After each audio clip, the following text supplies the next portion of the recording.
ஏன் இந்த கடினமான பாதையை, வலியையும் அவமானத்தையும் கொடுக்கக்கூடிய ஒரு பாதையை தேர்ந்தெடுத்தார்கள் என்று எண்ணி பார்த்தால் அதிலே ஒரு உண்மை இருக்கும். அன்றைக்கு நான் இந்த நேர்மை லட்சியத்தை தாங்கி பயணிக்க தொடங்குகிற பொழுது அவமானப்படுத்தினார்கள். நான் தனியாகவே நின்றேன். தனியாகவே அந்த நெடிய கொடிய பயணத்தை நான் மேற்கொண்டேன். கடுமையான வலியை தரக்கூடிய, வேதனை தரக்கூடிய அந்த பாதையிலே நான் பயணித்த பொழுது தனியாக பயணித்தேன். ஆனால் இன்றைக்கு அதே பயணத்தை மேற்கொண்டிருக்கிற பொழுது என் தமிழ் சமூகத்தினுடைய லட்சக்கணக்கான இளைஞர்கள் என் பின்னால் இருக்கிறார்கள் என்று எண்ணுகிற பொழுது இந்த நேர்மைக்கான வலிமையை நான் உணர்கிறேன். அன்பிற்குரியவர்களே, உணர்கிறேன். அதனால் தான் என்னுடைய முதல் பணியை நீலகிரி மாவட்டத்தின் கூடலூரிலே நான் தொடங்கிய பொழுது அங்கே என்னுடைய அலுவலகத்திலே என்னை அறியாமல் ஒரு வாசகத்தை எழுதினேன். என்னை அறியாமல் நான் ஒரு சாதாரண ஒரு எளிய விவசாயியினுடைய பிள்ளை. அந்த கிராமத்திலே நான் அறிந்திருக்கிறேன்.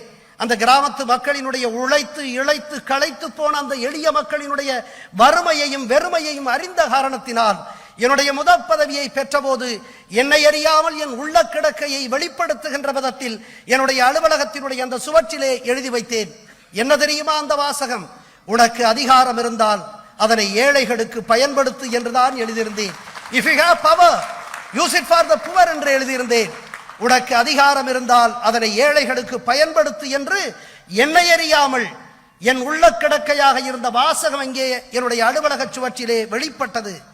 அப்படித்தான் நான் என்னுடைய பயணத்தை தொடங்கினேன். ஆனால் பயணத்தை தொடங்குகிற பொழுது உனக்கு அதிகாரம் இருந்தால் ஏழைகளுக்கு பயன்படுத்து என்று நான் முயற்சித்த போது என்னுடைய அதிகாரத்தை முழுமையாக இந்த நாட்டினுடைய கடைக்கோடியில் இருக்கக்கூடிய ஏழை எளியவர்களுக்கு பயன்படுத்த முடியவில்லை. அப்பொழுதுதான் நான் எண்ணி பார்த்தேன், எது தடைக்கல்லாக இருக்கிறது என்று நான் எண்ணி பார்த்த பொழுது அந்த தடைக்கல் வேறொன்றும் இல்லை, லஞ்சமும் ஊழலும் தான். எம்முடைய அதிகாரத்தை நாம் பெற்றிருக்கக்கூடிய ஒரு அதிகாரம், IAS அதிகாரியாக நாம் பெற்றிருக்கக்கூடிய அந்த அதிகாரம், அல்லது எந்த நிலையிலும் நாம் பெற்றிருக்கக்கூடிய அதிகாரம், அது எம்முடைய அதிகாரம் அல்ல, மாறாக எம்முடைய உழைக்கக்கூடிய சாதாரண மக்களிடத்திலிருந்து கிடைத்த அதிகாரம்.